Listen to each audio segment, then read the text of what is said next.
On today's show, Achates Power says customers are already tooling up its radical engine. Faraday Future may be on the ropes, and Hella comes up with a completely different way to make headlamps. All that and more coming right up on Autoline Daily.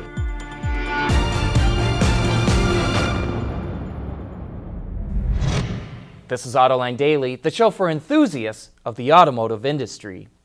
Yesterday, we reported that Bernie Ecclestone may be out of Formula One. Today, it's official. He was named Chairman Emeritus. But after 40 years of building F1 into what it is today, he will no longer be running the show. While you have to respect his achievements, most fans would agree that a change in F1 leadership was long overdue. Faraday Future developed a game-changing 1,000 horsepower electric luxury car, but we may never see it come into production.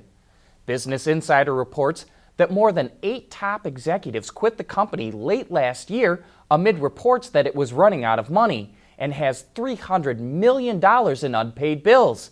Its main investor, Chinese billionaire Jia Yuting, is publicly on record as saying he faces a cash crunch. And you know it's too bad. We got a chance to ride in the Faraday Future FF91 at the CES show, and we were knocked out by its acceleration and its handling capabilities. But one thing's for sure, if Faraday Future does go belly up, it would be the perfect opportunity for one of the big car companies to swoop in and buy it up for pennies on the dollar.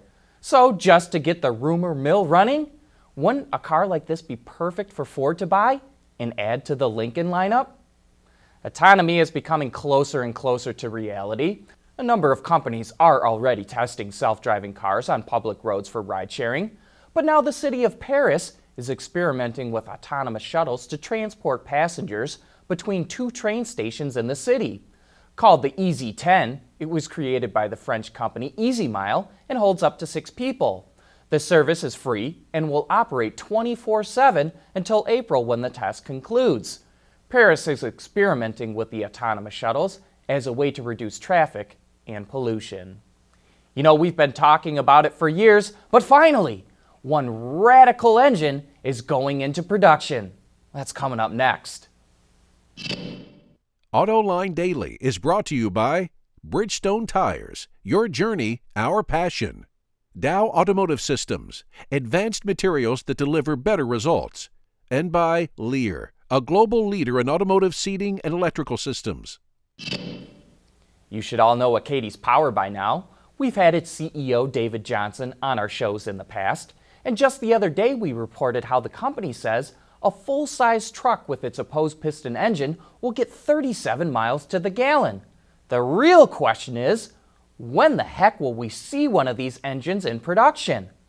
Well, according to Ward's Auto, Achates claims 9 customers have hired the company to develop, build, and test engines.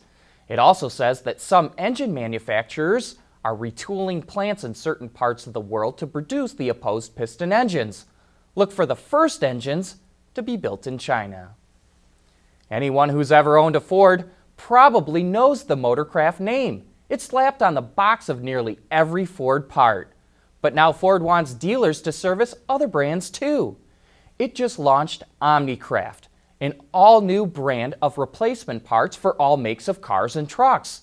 As of now, OmniCraft is focusing on the most commonly requested parts, including oil filters, brake pads, rotors, loaded struts, starters, and alternators. But it plans to expand into 30 parts categories with about 10,000 total offerings. The parts will first be available through Ford and Lincoln dealers, which is a real benefit to them because they now will be able to service more non-Ford vehicles.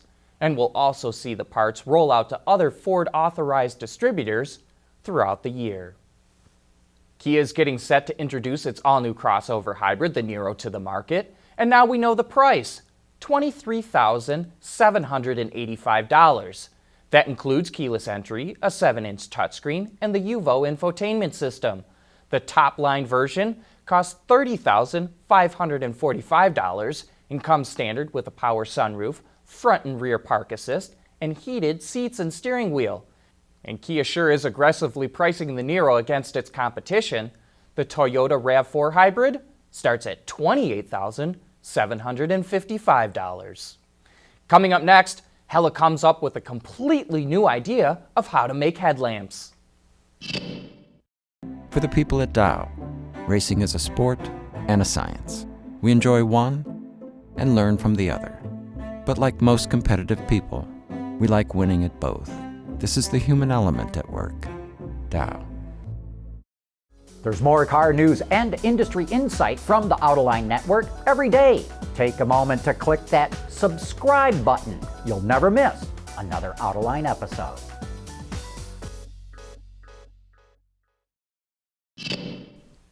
Consumer Reports is heavily criticizing car companies for having lousy headlights. In fact, it's now including headlight performance as part of its top Safety Pick Plus rating. Well, maybe automakers need to take a look at a new LED headlamp system from the supplier company Hella. These lamps use over 1,000 of individual pixels that can be turned on and off to greatly improve headlight performance. For example, when driving on a country road at night, the lamps stay on high beam, but so your headlamps are not glaring in the rearview mirrors of the car in front of you, the system turns off certain pixels, and it almost looks like the car in front is in a black box. The same goes for vehicles passing by in the other direction.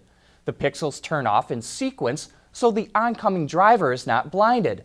And we have seen some similar stuff like this before, but here's where Hella has taken it another step further.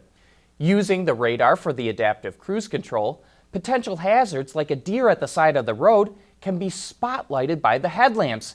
Even more, if someone is about to walk across the road, the headlamps can beam out a warning that's projected onto the pavement right in front of the pedestrian. By turning pixels on and off as needed, the headlamps can be much brighter without blinding other motorists. Look for headlamps like this to first appear in Europe, probably on a top-line Mercedes-Benz. Say before we go, don't forget to tune in to Autoline After Hours this Thursday when we're going to have the amazing Chevy Colorado ZR2 in the studio, along with Anita Burke, the chief engineer. This truck has amazing off-road, rock climbing, and desert racing capabilities, and yet you can use it comfortably for everyday driving. So join John and Gary for some of the best insights with the people who really make this industry tick. But with that, we wrap up today's report. Thank you for watching. Please join us again tomorrow.